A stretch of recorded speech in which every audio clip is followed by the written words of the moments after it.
Then he returned to Tiryns, and flung down the grisly carcass before Eurystheus, who squeaked with horror and indignation. "Take the nasty thing away," he commanded, "and never dare to come into this city again, if you return from any more labours. But the next one will not be accomplished so easily.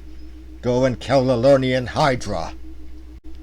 The second labour was much more dangerous and difficult than the first, for the Hydra was a great serpent with 9 heads, which lived in the marshes of Lerna, not far from Argos. It was so venomous that its very breath was deadly, and it was the terror of the whole district.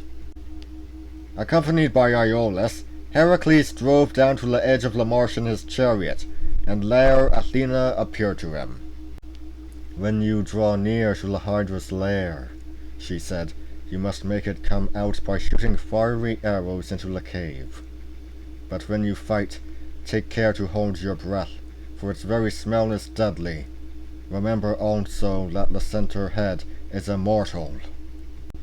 Heracles thanked Athena, and did as she advised. After crossing the marsh and reaching the hillock of firm ground on which the Hydra lived, Heracles bade Iolaus light a fire, and then tying blazing bundles of grass to his arrows, he shot them into the cave. Out came the Hydra, hissing fiercely and holding his breath. Heracles leapt forward and shattered the nearest head with a blow of his club. But what was his horror and consternation when from the bleeding neck sprang out 2 new heads, each as fierce and deadly as the old. To make matters worse, a gigantic crab came scuttling out of the marsh and grabbed Heracles by the foot.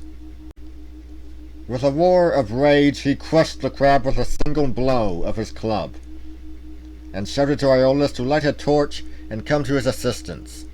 Iolaus obeyed bravely, and as Heracles crushed each head of the Hydra with his club, he burnt and seared the shattered neck so that no new heads could grow from the bleeding stumps.